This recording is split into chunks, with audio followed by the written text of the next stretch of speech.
하도록 하겠습니다. 레위기 10장 1절부터 10절 말씀입니다. 제가 먼저 읽겠습니다. 아론의 아들 나답과 아비후가 각기 향로를 가져다가 여호와께서 명령하시지 아니하신 다른 불을 담아 여호와 앞에 분향하였더니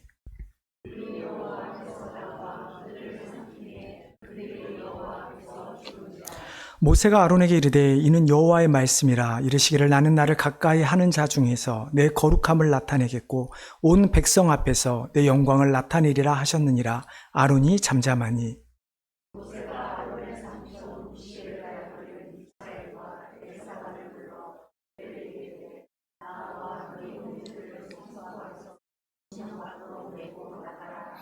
그들이 나와 모세가 말한 대로 그들을 옷 입은 채 진영 밖으로 메어내니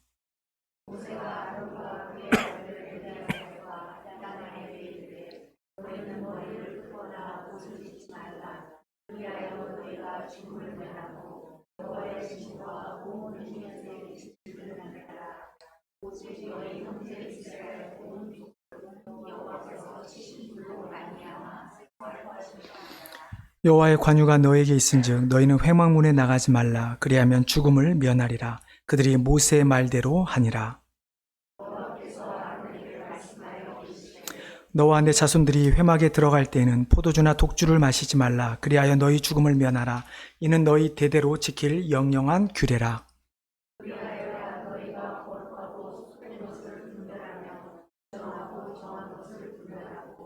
같이 읽겠습니다.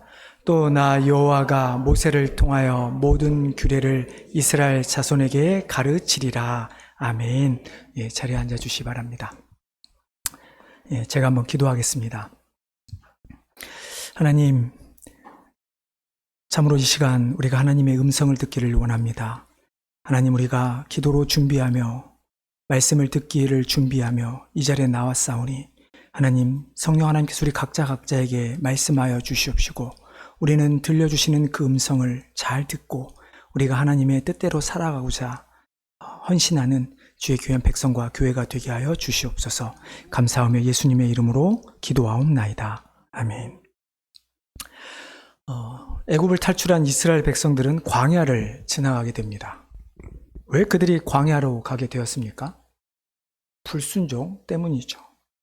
하나님께서 이스라엘 백성들을 애굽에서 불러내서 내가 너희를 약속의 땅, 가나안 땅으로 인도하시겠다라고 말씀하셨지만 이스라엘 백성들의 눈에는 하나님보다, 하나님께 주신 그 약속보다, 언약보다 당장 눈앞에 있는 적들이, 가나안 땅의 민족들이 더 무서웠습니다.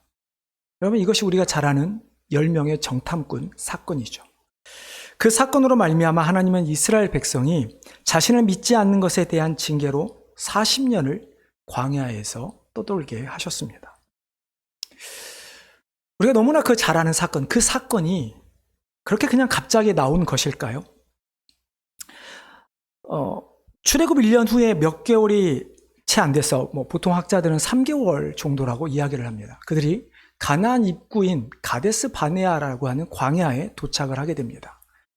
거기서 바로 이제 가나안 땅을 들어갈 수 있는 눈에 보이는 그런 곳이죠. 그런 곳에서 10명의 정탐꾼이 땅을 정찰하고 돌아오죠. 그들에게 이스라엘 백성들이 원했던 답은 무엇이었을까요? 만약에 여러분들이 이스라엘 백성들이라면 그 정탐꾼들을 통해서 듣고자 하는 말이 무엇이었을까요? 정말로 아름다운 땅이다. 정말 적과 꿀이 흐르는 땅이다. 우리가 들어가서 차지만 하면 돼. 이런 거 아닐까요? 물론 적과 꿀이 흐르는 땅은 맞습니다. 하지만 문제는 어떻게 그 땅을 차지하는가였죠. 정탐꾼들이 가나안 땅에서 본 것이 가장 먼저 본 사람들이 누구입니까? 아낙 자손입니다. 아낙 자손은 우리가 네피림의 후손이라고 하죠. 즉 거인 족속이라고 생각하시면 좀 쉬울 것 같습니다. 그들의 거대한 체격, 더욱이 그들이 세운 성체는 얼마나 컸을까요? 얼마나 단단했을까요? 그런 견고한 성읍을 보면서 무기가 없던 이스라엘 백성들이 그들을 이긴다라는 것은 도저히 상상할 수가 없는 일이었죠. 그래서 그들은 하나님께서 자신들에게 주신 약속보다 그 땅을 차지하기 위해서 그들과 벌여야 될 전쟁 가운데 입을 피해를 그들은 생각을 했고, 그 피해가 수많은 목숨을 지불해야 되는 그 상황 속에서 어떻게 보면 그들이 다시 돌아가고자 했던 것은 당연한 일이 아닐지도 모르겠습니다. 여러분, 얼마나 무서웠겠습니까? 여러분 생각해 보십시오. 이런 이야기하면 제 아들이 싫어하는데, 여전히 제 아들은 저를 못 이깁니다. 네. 태권도를 배워도 제가 주먹을 뻗으면 일단은 무서워합니다. 여러분, 별 차이 안 나는 이 상황에서도 그런데 여러분보다 한 배 반, 두 배가 큰 기골이 장대한 사람이 여러분들 앞에 서 있다고 해보십시오. 그리고 그들이 무기를 들고 그들이 높은 성체에 있다고 생각해 보십시오. 여러분, 싸우려는 마음을 가질 수 있겠습니까? 싸울 수 없습니다. 어떻게 보면 그들이 다시 돌아가고자 하는 그 말들이 당연할지도 모르겠습니다. 근데 하나님은 왜 그들에게 심판을, 벌을 내리셨을까요? 우리는 그들이 하나님을 말씀에 불순종했다라는 정도로 우리는 이해를 합니다. 하지만 중요한 것은 그들이 단순히 하나님을 원망한 이후에 많은 일들 가운데 정작 중요한 하나님을 그들은 생각하지 않았다라는 것이죠. 일단 그들이 모세와 아론뿐만 아니라 하나님을 원망합니다. 민수 14장 1절부터 3절에 보면 그들이 모세와 아론을 원망합니다. 그러면서 차라리 우리가 광야에서 죽었으면 좋았을 것을, 애굽에서 죽거나 광야에서 죽지 왜 우리로 하여금 저기서 싸워서 죽게 하느냐라고 원망하죠. 그러면서 이렇게 이야기합니다. 어찌하여 여호와가 우리를 그 땅으로 인도하여 칼에 쓰러지게 하려 하는가? 우리 처자가 사로잡히리니 애굽으로 돌아가는 것이 낫지 아니하랴. 애굽에서 죽으나 광야에서 죽으나 전쟁에서 죽으나 그럼 똑같지 않습니까? 그런데 그들은 전쟁에서 죽는 것을 더 두려워합니다. 뿐만 아니라 그들이 분명히 하나님께서 그들을 인도해내신 놀라운 사건들을 경험했어도 불구하고 그들은 차라리 광야에서, 애굽에서, 무슨 말이에요? 그냥 살다가 늙어 죽겠다라는 이야기입니다. 당장 죽기는 싫고 늙어 죽겠다라는 이야기죠. 근데 여러분, 이것이 무엇이 문제입니까? 하나님을 원망했기 때문에 맞습니다. 하지만 더 중요한 것은 무엇일까요? 하나님께서 왜 이스라엘 백성들을 애굽에서 불러내어 가나안 땅으로 인도하신 것일까요? 그저 그들에게 좋은 땅을 주기 위함입니까? 아니죠. 하나님께서 원하셨던 것은 그들을 통해서 하나님의 거룩함과 영광을 세상에 나타내기를 원하셨다라는 것입니다. 하나님께서 이스라엘 백성들에게 끊임없이 요구하는 것이, 야, 내가 여호와임을 너희는 인정하고 내가 여호와 하나님이라는 사실을 세상에 드러내라. 나의 거룩함과 영광을 나타내라. 근데 그들은 그것을 하지 않은 것입니다. 단지 그들이 무서워서 도망가고자 한 것이 아니라 그들은 하나님의 영광을 나타내는, 하나님의 거룩함을 나타낼 백성으로서 그 땅에 있는 족속들에게 하나님의 거룩함을 나타내는 것이 아니라 그들은 도망감을 통해서 하나님의 거룩함을 훼손하게 되는 것이죠. 그래서 결국 그들은 40년을 떠돌게 되고 불순종한 1세대는 여호수아와 갈렙을 제외하고는 모두 광야에서 그들이 말한 대로 죽임을 당하게 됩니다. 오늘 본문이 하나님께서 이스라엘 백성들에게 자신의 거룩함과 영광을 나타내주는, 그것을 알려주는 본문입니다. 실은 이 본문이 여러분이 알고 있는 정탐꾼보다 훨씬 앞선 이야기입니다. 오늘 본문을 이해하면 왜 하나님께서 정탐꾼들의 그 모습 때문에 이스라엘 백성을 원망했을 때 그들이 하나님의 거룩함을 나타내지 않아서 40년을 떠돌게 되었는지에 대한 더 정확한 근거를 우리는 볼 수 있게 될 것입니다. 이스라엘 백성이 애굽에서 출발한 지 3개월 정도 되었을 때 아까 말씀드린 시내 광야에 먼저 도착합니다. 가데스 바네아 전에 시내 광야에 도착을 하죠. 여러분, 그래서 어떤 일이 벌어집니까? 시내 광야 하면 떠오르는 산이 있죠. 시내산. 시내산은 출애굽한 이스라엘 백성들에게 아주 중요한 장소입니다. 왜 그렇습니까? 하나님께서 모세를 통해 그에게 십계명을 주셨기 때문입니다. 하나님이 그들에게 십계명을 주신 이유가 무엇일까요? 정말로 십계명을 잘 지키면 하나님의 백성으로 삼아 주시겠다는 약속인가요? 그래서 정말 어떻게 하든지 십계명만 지키면 내가 무엇을 어떻게 살아가든 하나님의 백성으로 살아갈 수 있다. 십계명을 지키지 않으면 벌 받는다. 그런 내용일까요? 사도 바울은 율법에 대하여 이렇게 이야기합니다. 로마서 7장 12, 13절에 이로 보건대 율법은 거룩하고 계명도 거룩하고 의로우며 선하도다. 그런즉 선한 것이 내게 사망이 되었느냐? 그럴 수 없느니라. 오직 죄가 죄로 드러나기 위하여 선한 그것으로 말미암아 나를 죽게 만들었으니 이는 계명으로 말미암아 죄로 심히 죄되게 하려 함이라. 사도 바울이 말하는 율법은 무엇입니까? 율법은 거룩하고 계명도 거룩하고 의롭고 선하다라고 이야기합니다. 여러분, 십계명 자체가 의롭거나 거룩할 수 있습니까? 우리가 지키는 명령이 거룩할 수는 없죠.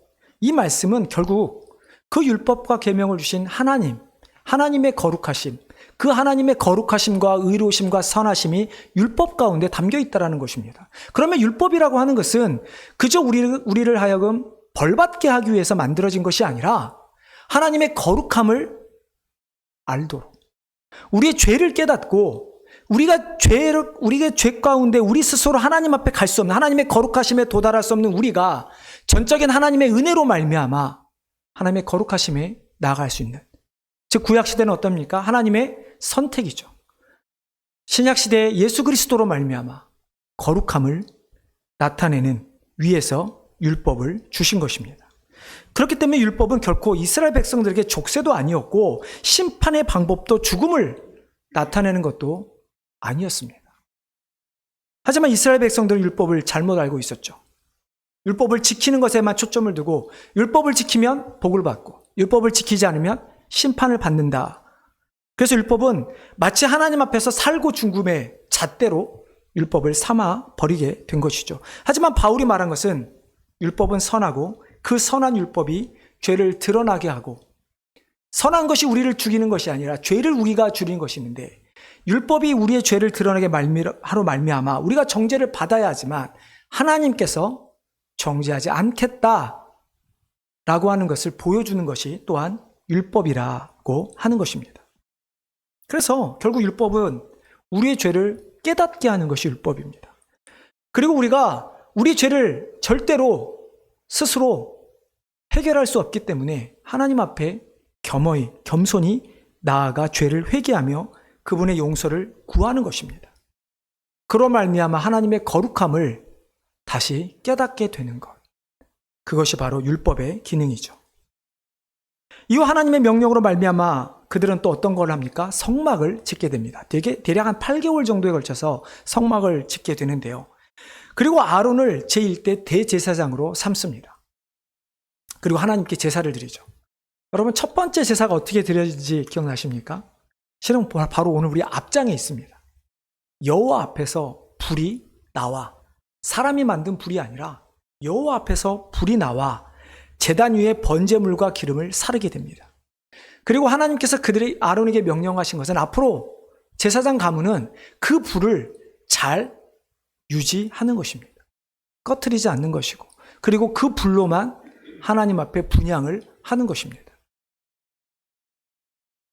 하나님께서 불을 내려주신 것이 그들에게는 얼마나 좋았는지, 우리가 여러분 탈무드 같은 그 이스라엘 유대인의 어떤 역사를 기록하는 책이 있어요. 그 중에 하나가 미드라시라고 하는 책이 있는데, 그 미드라시 3권에 보면 이런 이야기가 있습니다. 율법을 주신 날은 하나님과 이스라엘이 약혼한 날이고, 약혼이죠. 불을 주신 날은 하나님과 이스라엘이 결혼한 날이다. 정말로 하나님과 이스라엘 백성들이 하나 된 그런 정말 기쁨의 표현을 하고 있는 것이죠. 얼마나 축제였겠어요. 애굽에서 나와서 하나님께서 그들에게 보여주시고 내가 너희와 함께하겠다라는 보여주신 그 장면, 얼마나 축제였겠습니까? 근데 갑자기 어떤 일이 벌어집니까? 오늘 본문에 나온 것처럼 나답과 아비후가 하나님께서 주신 불이 아닌 다른 불로 분향을 드립니다. 그러자 하나님께서 제단에서 불이 나와서 그들을 삼켜 즉사시키죠. 단지 이들의 죽음뿐입니까? 너무나 비참한 죽음입니다. 아론과 그의 자손들에게 너희는 절대로 나답과 아비후를 위해 장례를 하지 말라고 합니다. 슬퍼하지도 말고 조문도 하지 말라고 명합니다. 여러분, 얼마나 비참한 죽음입니까? 죽어도 모든 사람에게 외면당한 채, 더욱이 가족들에게 외면당하는 죽음. 그나마 하나님께서는 그들을 아론과 그의 가족을 제외한 이스라엘 족속에게는 슬퍼하라 하십니다. 근데 그 슬퍼하라는 말도 뒤에를 보면 죽은 나답과 아비후를 슬퍼하라고 하지 않습니다. 여호와께서 치신 불로 말미암아 슬퍼하라 말씀합니다. 그들에게 축복이 되었던 불이 지금 그들에게 재앙이 되었기 때문이죠. 이스라엘이 하나님께서 이스라엘 백성에게 십계명과 성막 그리고 하나님께서 불을 주심으로 축제 분위기에 있었던 이스라엘 백성에게 찾아온 비극적인 상황. 나답과 아비후가 죽게 된 이유, 물론 하나님께 주신 불을 아닌 다른 불을 사용했기 때문입니다. 또 우리가 뒤에 9절인가요? 9절을 보면 나답과 아비후가 술을 마셨다는 것을 알 수 있죠. 그래서 하나님께서 아론과 그들의 자손들에게 너희는 절대로 술 마시고 성막에 들어가지 말라고 경고하십니다. 대체 다른 불을 사용한 것이, 회막에 들어가 술을 마신 것이 정말 죽을 만한 죄일까요? 여러분 어떻게 생각하십니까? 불 다 똑같은 불 아닌가요? 대체 무엇 때문에 굳이 그렇게 하나님과 결혼한 것처럼 그 기쁨을 누리고 있는 이스라엘 백성들을 향해 하나님께서 왜 갑자기, 마치 우리 초를 친다 그러잖아요. 왜 갑자기 그런 재앙을, 그런 비극을 내리신 것일까? 물론 오늘 본문의 이 사건은 1차적으로는 하나님의 명령에 불순종한 사건입니다. 하나님을 믿고 섬기며 예배함에 있어서는 반드시 하나님의 명령에 따라야 합니다. 우리가 하나님을 섬기며 예배하는 방법에 있어서 사람의 생각은 중요하지 않습니다. 우리가 정하는 방법은 중요하지 않습니다. 오직 하나님의 방법이 중요할 뿐이죠.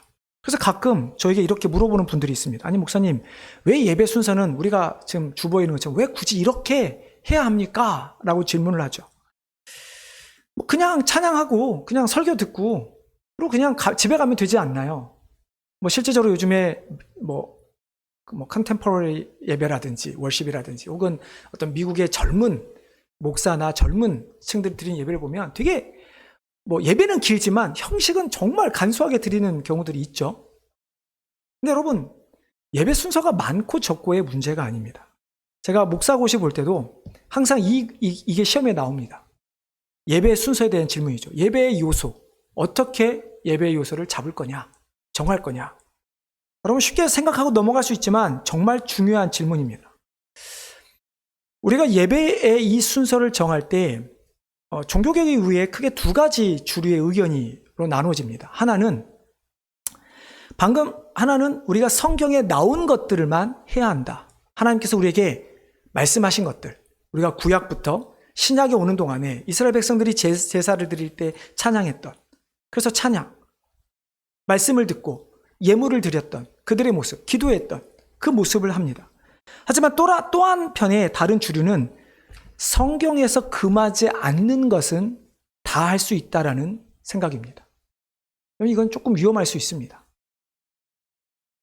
성경에서 하지 말라고 하는 것이 아니기 때문에 아닌 것은 무엇이든지 할 수 있다라는 것이죠. 이처럼 아답과 나비후는 하나님께서 그들에게 명령하신 대로 그들은 하나님을 예배하지 않았습니다. 그냥 자기 마음대로 해도 된다는 생각을 했고 그래서 다른 불을 드린 것이죠. 하지만 하나님은 하나님의 방법으로 예배받기를 원하십니다. 아무리 사람들마다 각자의 생각이 있을지라도 그것은 과연 그것이 하나님께서 우리에게 말씀하신 것인가? 우리가 말씀으로 비추어 볼 때 그렇지 않으면 우리는 하지 말아야 하는 것이고 그렇다고 하면 우리는 그 방법대로 순종해야 하는 것이죠. 하지만 이 본문은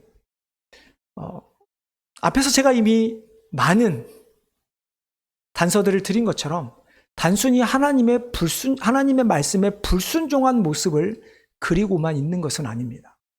더 중요한 것은 그들이 하나님의 거룩하심을 훼손했다라고 하는 것이죠. 여러분, 불하면 특별히 우리가 출애굽 사건 이후에 출애굽 사건, 이스라엘 백성을 생각했을 때 불하면 떠오르는 것이 있지 않으십니까? 불. 모세가 호렙산에서 꺼지지 않는 떨게나 붙은 불, 처음으로 만나게 되죠. 그때 하나님께서 모세에게 하신 말씀이 무엇입니까? 내가 서 있는 곳은 거룩한 땅이니 내 신을 벗으라. 그 땅이 거룩한 게 아니라 하나님께서 불의 형상으로 나타나셨기에 그곳이 거룩한 곳이 되는 것입니다. 마찬가지로 하나님께서 아론에게 하나님께서 불을 주심으로 이거를 통해서 너희가 분향하라고 했을 때 그 불은 단순히 우리가 생각하는 불이 아니라 바로 하나님의 거룩함을, 하나님을 나타내는 불이라고 하는 사실입니다. 그렇기 때문에 그들이 하나님 앞에 예물을 분향함에 있어서 하나님의 거룩함을 훼손하는 모습으로 드렸으니 마땅히 그들은 죽음을 당할 수밖에 없는 것이죠. 그래서 불로 심판이 하나님께서 3절에서 이렇게 말씀합니다. 나를 가까이 하는 자 중에서 내 거룩함을 나타내겠고 온 백성 앞에서 내 영광을 나타내리라. 무슨 말씀입니까? 하나님께서는 나를 가까이 하는 자, 나를 하나님으로 인정하고 나의 거룩함을 나타내는 자들, 그들을 향해, 그들을 통해 내가 내 거룩함과 영광을 나타냈다 말씀합니다. 그러니 나답과 아비의 죽음 앞에 아론이 할 수 있는 게 무엇이 있었을까요? 잠잠할 수밖에 없었던 것이죠. 어떤 불평도, 어떤 원망도 할 수 없었던 것이죠. 자신들이 하나님의 거룩함을 나타내는 제사장들로 세워주셨는데 자신들 스스로가 하나님의 거룩함을 훼손하면 이스라엘 백성들은 어떻게 될까요? 그들이 하나님의 거룩함을 훼손한 것은 이스라엘을 애굽에서 불러내신 그 이유를 넘어 하나님께서 우리를 창조하신 인간 존재의 이유 자체를 거부한 사건이기 때문이죠. 더욱이 그들은 술에 취해 있었습니다. 몸과 마음을 깨끗이 정돈하여 분향을 해도 부족할 마당에 그들은 술에 취해 있었죠. 술취함에 대한 이야기 참 많이 했던 것 같아요. 그래도 한 구절 이야기하면 우리가 예전에 나눴던 말씀입니다. 에베소 5장 18절에 이렇게 말씀하죠. 술 취하지 말라. 이는 방탕한 것이니 오직 성령으로 충만함을 받으라. 왜 바울이 이 두 말씀을 술 취함과 성령 충만을 같이 놓고 있는가? 비슷한 모습이 있습니다. 무언가로 지배를 받는다라는 것. 술 취함은 술의 지배를, 성령 충만은 성령의 지배를 받는다는 것. 그러니까 누군가 우리에게 조종한다면 술을 마시면 술이 우리를 조종하는 것이고 성령 충만은 성령님이 우리를 조종한다는 이야기입니다. 실제로 초대교회 시절에 성령의 충만한 삶을 향해 이런 말을 했었습니다. 새 술이 취하였도다. 사도행전 2장 13절 말씀인데요. 오순절 성령이 임했던 그때 그들이 방언을 하며 여러 가지 이야기를 했잖아요. 그때 이런 말씀이 있습니다. 또 사람들이 또 어떤 이들은 조롱하여 가로되 저희가 새 술이 취하였다. 술취함과 성령 충만의 유사점들이 있습니다. 몇 개만 이야기하면 얼굴색이 변하고 못 알아듣는 말을 하고 대가를 지불해야 합니다. 이해되시죠? 술을 마시면 얼굴이 빨갛게 변하죠. 하지만 성령 충만한 사람은 얼굴에서 빛이 납니다. 술에 취하면 혀 꼬부러지는 말을 해서 알아듣기 어렵지만 성령 충만하면 우리가 사람의 말이 아닌 하나님의 말을 하게 됩니다. 술에 취하기 위해서는 돈을 내야 하지만 성령 충만은 하나님께 간구하기만 하면 하나님께서 우리에게 주시죠. 문제는 이 둘의 결과의 차이입니다. 술 취함은 방탕의 길로 인도합니다. 즉 우리의 욕망을 쫓아 모든 것을 탕진하게 되지만 성령 충만함은 하나님의 뜻을 쫓아가기에 하나님의 것을 오히려 우리가 갖게 되는, 소유하게 되는 일들이 생기게 되죠. 그렇기에 하나님께 나아가는 모습이 다를 수밖에 없습니다. 술 취한 사람이 하나님 앞에 나아갈 때 어떤 모습으로 나갑니까? 내 욕심, 다른 하나님의 거룩함이 아닌 술에 지배당해서 내가 무슨 말도 하지 모르는 그런 상황에서 하나님 앞에 나아갑니다. 자신의 방법이죠. 자신의 죄의 모습, 자신의 죄스러운 말, 자신의 죄가 담긴 방법.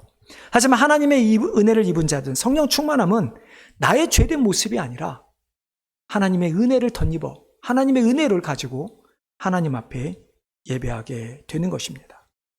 결국 이 둘의 가장 큰 차이, 하나님의 거룩함을 하심과 영광을 나타내느냐, 그렇지 않느냐의 차이인 것이죠. 하나님께서 우리의 예배를 통해서 하나님께서 원하시는 것은 무엇일까요? 이미 답을 드렸습니다. 하나님은 하나님의 거룩하신 앞에 거룩한 백성들이 거룩하게 예배를 드리는 것입니다. 그러면 어떤 걸까요? 쉽게 말해 하나님은 거룩하십니다. 하나님은 거룩 이것을 외치는 것입니다. 실제적으로 우리가 또한 그 하나님의 거룩하심에 합당하게 우리도 거룩한 백성이 되는 것이죠. 근데 어떻게 우리가 하나님을 예배함에 있어서 우리의 생각과 방법으로 예배할 수 있겠습니까? 절대 그럴 수 없는 것이죠. 또 하나님께서는 예배를 통해 받기를 원하시는 것은 우리의 구별된 모습이죠. 로마서 12장 1절의 말씀. 그러므로 형제들아 내가 하나님의 모든 자비하심을 너희를 권하노니 너희 몸을 하나님이 기뻐하시는 거룩한 산 제물로 드리라. 이는 너희가 드릴 영적 예배니라. 그러면서 뒤에 뭐라고 나옵니까? 너희는 이 세대를 본받지 말고.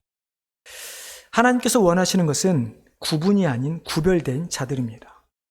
단순히 사람과 구별이 아닙니다. 다른 이 사람과 저 사람의 구별이 아니라 하나님이 없다 말하는 세상과의 구별입니다. 세상에 하나님이 없다는 세상 속에서 우리는 하나님이 있다라고 외치는 자들이 되어야 하는 것입니다. 예수 그리스도를 통한 죄 사함으로 말미암은 죄와의 구별입니다. 아무리 내가 여전히 죄를 짓고 있다 할지라도 그 죄를 짓는 것이 얼마나 어리석고 얼마나 그것이 참담한 일인가를 깨달으면서 우리가 죄로부터 멀어지려고 하는 구별이 우리 안에 있어야 하는 것입니다. 나의 욕망과 필요를 채워주는 기복신앙과의 구별이고 모든 것이 우선이며 사랑중심으로 돌아가는 인본주의와의 구별이 바로 하나님께서 원하시는 구별된 자가 드리는 예배의 모습인 것이죠. 만약 우리가 여전히 나의 생각으로, 나의 힘으로, 나의 마음으로 이 자리에 나온다면 우리는 하나님의 거룩하심을 나타낼 수가 없습니다. 끊임없이 우리의 죄를 고백하고 예수 그리스도로 말미암아 내가 그 죄가 사해진 것 때문에 이 자리에 있는 것도 하나님의 은혜라는 것을 깨달을 때 그 하나님의 거룩하심을 그럴 때 우리는 그 거룩하심을 덧입어 하나님의 거룩하심 하나님 앞에 올려드릴 수 있게 되는 것이죠. 우리가 하나님의 거룩하심과 영광을 나타내지 않는다면 그렇다면 어떻게 될까요? 하나님은 분명히 3절 말씀처럼 내게 가까이 하는 자, 나를 가까이 하는 자를 통해 나의 거룩함과 영광을 나타내겠다 말씀합니다. 여러분 그러면 무슨 말씀입니까? 나를 가까이 하지 않는 자들은 어떻게 하신다는 말씀이시죠? 버린다는 말씀이시죠. 그들을 버리고 다른 사람을 통해 나타난다게 한다는 것입니다. 근데 우리는 이미 구원받았습니다. 절대 하나님 우리를 버리지 않습니다. 그럼 하나님께서 우리에게 하실 일은 무엇이 있을까요? 우리를 벌하시는 것입니다. 우리를 쳐서라도 우리가 하나님의 그 거룩하심과 영광을 나타낼 수 있도록 우리를 끊임없이 인도해 주신다는 말씀인 것이죠. 우리가 기억해야 할 것은 우리가 하나님과 거룩하심을 나타내지 않는 것과 나타내는 그 사이에 우리가 어디에 있든지 그 사이에 징계가 있다라고 하는 사실입니다. 하나님이 우리를 만드신 것도 우리를 구원하신 것도 우리를 이 자리에 불러 앉게 하신 것도 하나님의 거룩하심을 나타내게 하신 거라면 그렇지 못한 우리의 모습을 돌이키게 하는 것이 하나님의 뜻일 수밖에 없는 것이죠. 사랑하는 성도 여러분, 사도 베드로가 우리에게 뭐라고 말합니까? 우리는 택하신 족속이요 왕 같은 제사장이라고 말씀합니다. 거룩한 하나님의 나라요 하나님의 소유된 백성이라 말합니다. 우리도 하나님 앞에 온전히 나아가는 하나님 앞에 제사를 예배를 드려야 되는 제사장인 것입니다. 그런 우리가 우리의 모습이 정말로 하나님의 거룩함과 영광을 나타내는 자들의 모습인가 돌아봐야 할 것입니다. 우리는 마땅히 하나님의 거룩함과 영광을 세상에 선포하는 자들이 되어야 합니다. 저는 우리 성도님들 교회가 그렇게 되기를 바랍니다. 정말 성령 충만함으로 말미암아 우리를 부르신 곳이 어디든 그 자리에서 하나님의 거룩하심을 나타내며 하나님의 영광을 나타내는 그런 우리 귀한 성도님과 교회가 되기를 주님의 이름으로 축원합니다. 하나님,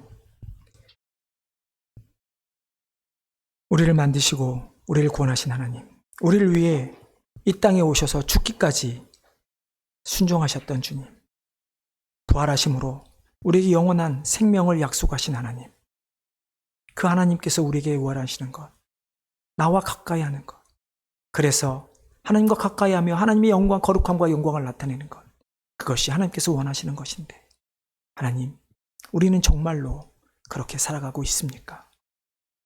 하나님, 우리도 혹시 나답과 아비후처럼 내가 원하는 방법으로, 나의 욕심으로, 나의 여러 가지 다른 모습으로 우리가 하나님의 거룩함을 나타내겠다 말하고 있지는 않습니까?